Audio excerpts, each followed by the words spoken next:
we were talking about climate change and this new revolutionary climate change accord. And obviously, the 800-pound gorilla is indeed China itself, but I think it's up against at least a 500-pound gorilla, and that is the Republicans in the U.S. Congress. Robert, Dario, tell us a little bit about what's going to happen once this treaty and accord makes its way into a Republican-controlled Congress inside of the next 2 months. Well, I wanted to ask Robert actually about how frustrated he gets with this whole issue being discussed through politics rather than science. There was a segment I heard on the Best of the Left podcast that talked about this survey that had been done where they asked people climate change questions that removed the political agenda. So if they asked people, should we have clean, safe water, everyone would say yes.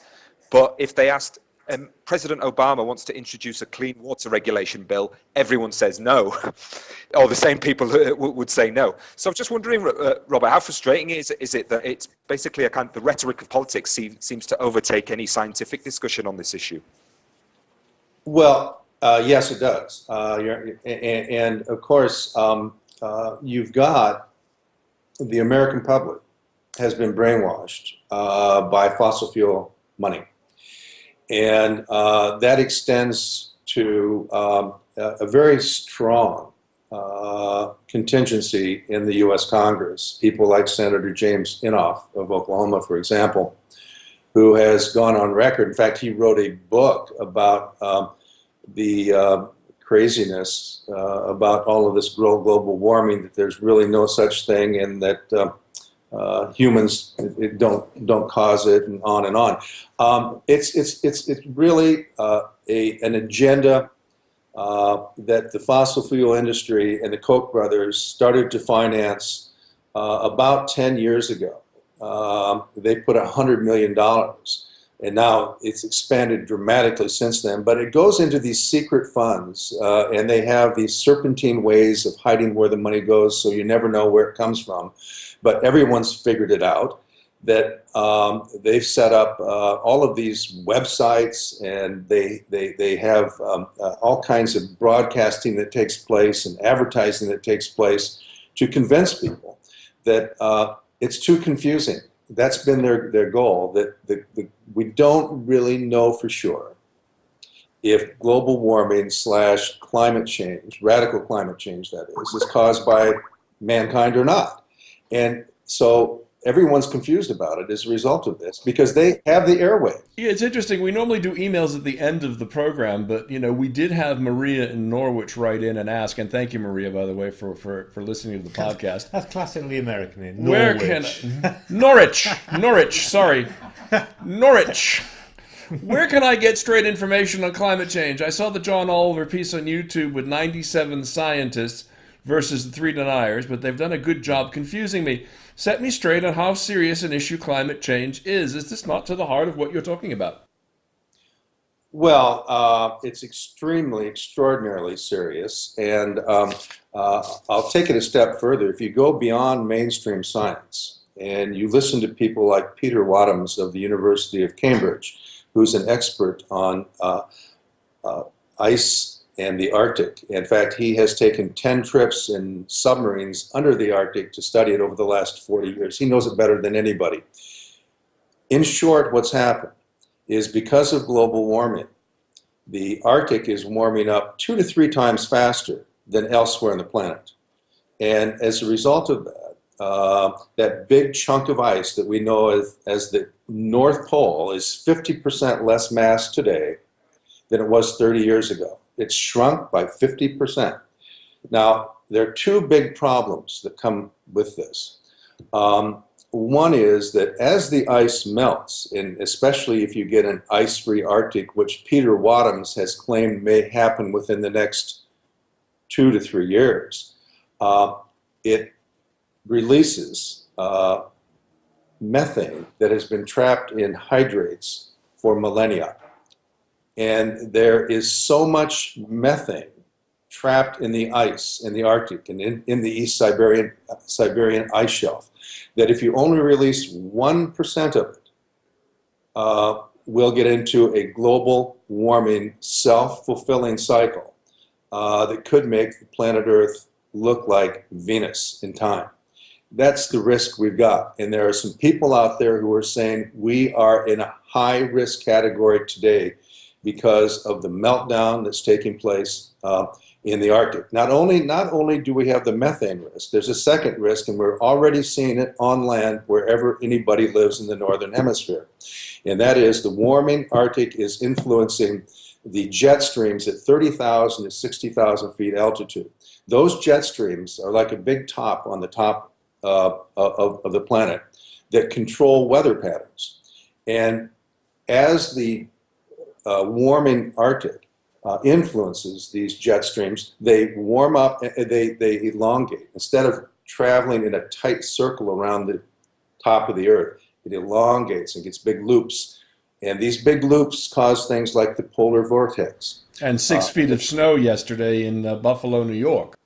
Okay. No, I mean, it's truly incredible, though, if you think about the weather we are seeing today versus the weather we saw, even 5, even 10 years ago. I mean, we had a situation, I know, Robert, you and I have talked about on the program before, where we have these 200-foot high cliffs not too far from right here where we record.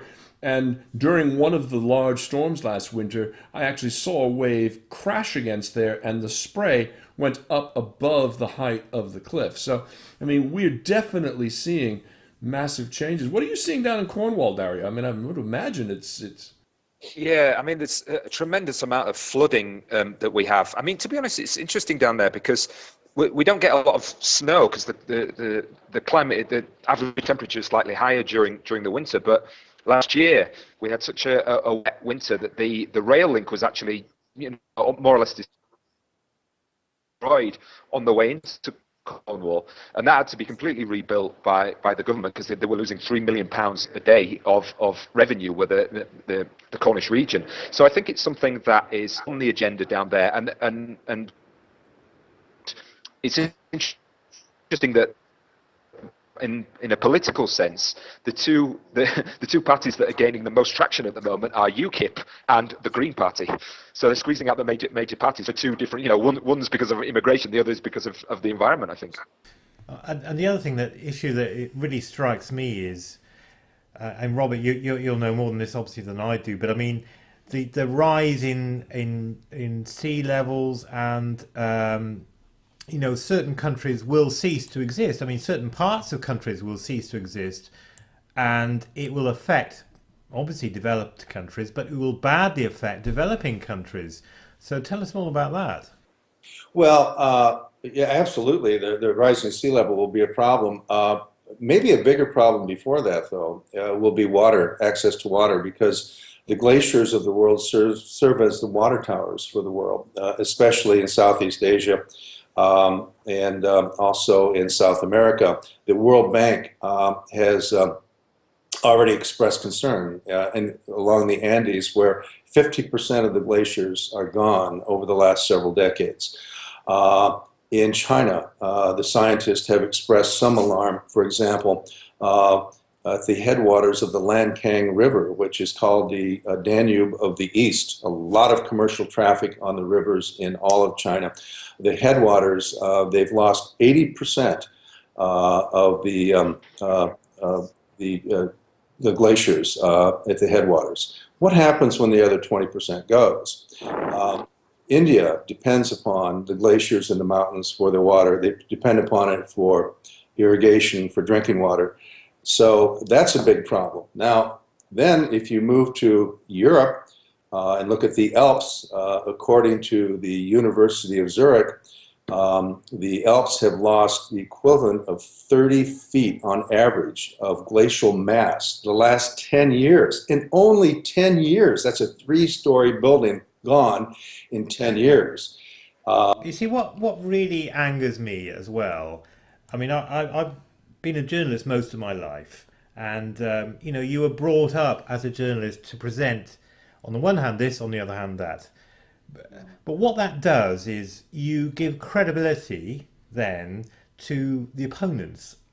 And this is not an issue, frankly, where it is, the case of on the one hand this, on the other hand that. I mean, you've got a vast a panoply of scientists who say this is happening, and there might be a couple of people on the other side say it isn't happening. So as soon as you go down the line of saying on the one hand this, on the one hand that, you give credibility to that issue, and that's not the case. That simply is not the case. It's rather, the analogy to me is saying, on the other hand of this, on the one hand that, in relation to racism or something. I mean, it's not the facts. Racism is bad. Global warming is happening. It is not an issue where there is another side to it. It must be very frustrating for you, Robert. Oh, and it's extraordinarily frustrating, especially in this country, in the United States of America, more so than anywhere else in the world, because of this nexus we've got between a political right wing and fossil fuel money that have joined at the hip. And they are influencing this nation's opinion about this very issue. And they've been very successful. We know they've been successful because the United States Congress doesn't have one bill on the docket to deal with the global warming / climate change issue. Not one. And here we've got the President of the United States meeting with the President of China, Xi Jinping, and the two of them say, we got to do something. We got to do it now. It's almost like it's unbelievable that this can happen. Meanwhile, though, the important thing of this agreement, this accord, again, is that this has really backed the whole climate denial group into a corner, into a very serious corner. And now they're on a world stage. So I think it's something that that's one more huge benefit of this accord.